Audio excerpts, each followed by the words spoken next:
This week on Full Circle Florida, the price of living in the land of sunshine, from rising construction costs to the current state of the real estate market. Where are we right now? Plus, could new immigration laws force buyers to pay more? Shutdown, impeachment, and the campaign trail. Rick Klein joining us with the big picture from D.C. For me, it's now going into year 6, so act like I've been here, but also still have the young mindset. I always have room to grow and learn. And football is back. Pat and Aaron from the Pat and Aaron Show joining us this week with keen insight on all the Florida teams. Welcome back, everyone. Welcome here to Full Circle Florida. Glad to be back with you after a week of covering the hurricane. And we've now entered the peak of the season, a time when Florida homeowners get a little nervous, understandably. So with that in mind, we wanted to get a reality check on the real estate market and the housing industry, plus how the state's new immigration laws could impact the price of new homes. Our conversation begins with Greg Batista, the CEO of Batista Engineering and Construction. So let's talk about construction. How is Florida's labor and building material shortage hurting the state's construction industry? Well, the reasons behind the shortages and our challenges are quite varied.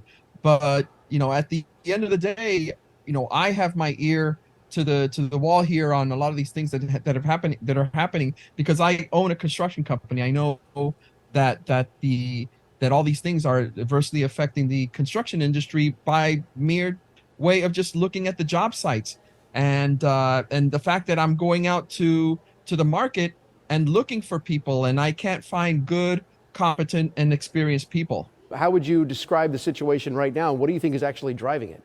The one that's impacted me the most, especially here in across Florida, has been this new law that has been instituted by the current legislature, and it began in just this past July. And knowing that the 2020 Census Bureau said that 37% of all construction workers in Florida are actually immigrants. So, anything from roofers to landscapers to people that install tile and those kinds of things that people do in construction has really been affected, since most of the people that work in those industries are the migrant workforce. All right, so you're talking about the state's new law on immigration that was just passed this past legislative session, impacting the state's construction industry.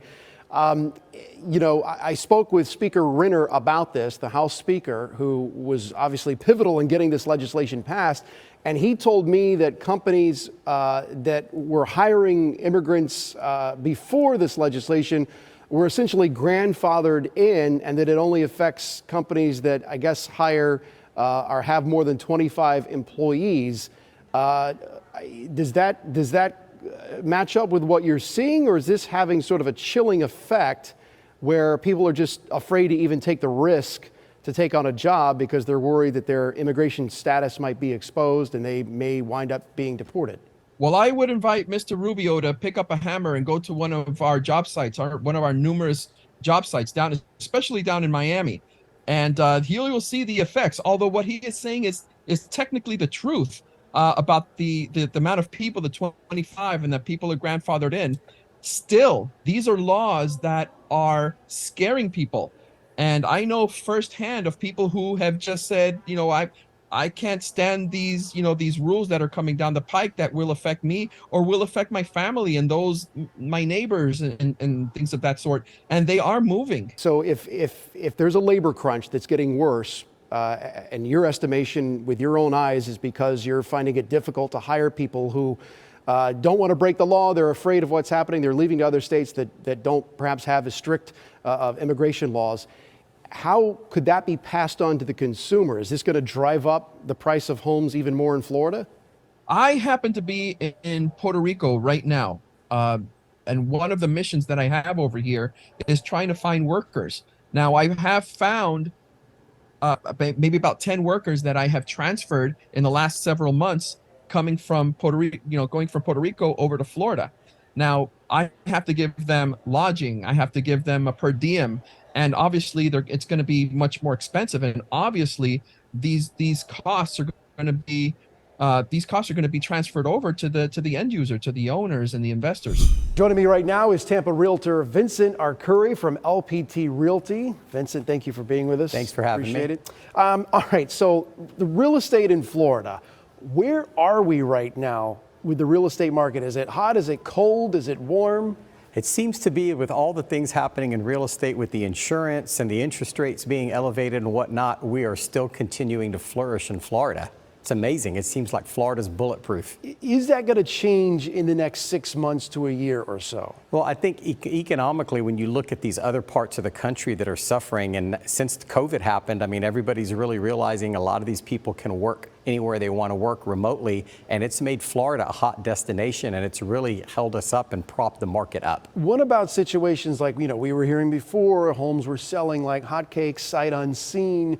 Or you have an open house, you get 40 offers in a weekend. Is that still happening? Well, that was happening with the 3% rate, so it's not happening to the extent that it was, but we're still getting really short days on the market time, and we're still getting premium pricing. So full price offers are sometimes still not the winning bid on purchases. Yeah, we're hearing that these interest rates could go as high as 8%, which is more than double, almost triple what they were, a couple of years ago.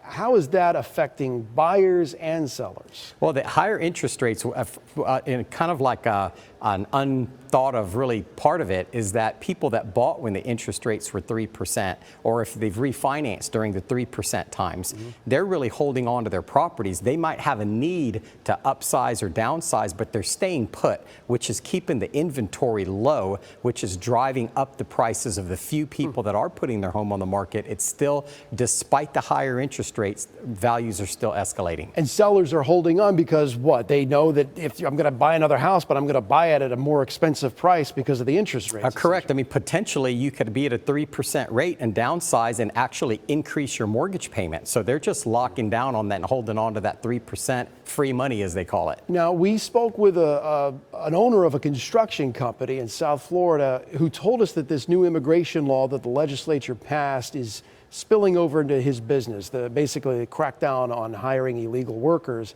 He can't find enough workers to help him build his homes, and he's saying that that's going to get passed on to the consumer when it comes to the price of those new homes. Are you seeing that yet when it comes to new construction? I don't think we've seen it yet, but I'm familiar with the legislation, and certainly when you take that cheap labor away from these contractors and now they've got to pay retail, sometimes union wages, they're certainly going to pass those price escalations on, and ultimately the purchase price of the home that they're building is going to go up. Vincent Arcuri, thank you for being here. Thank you for having Appreciate me. it. Thank you. Take care.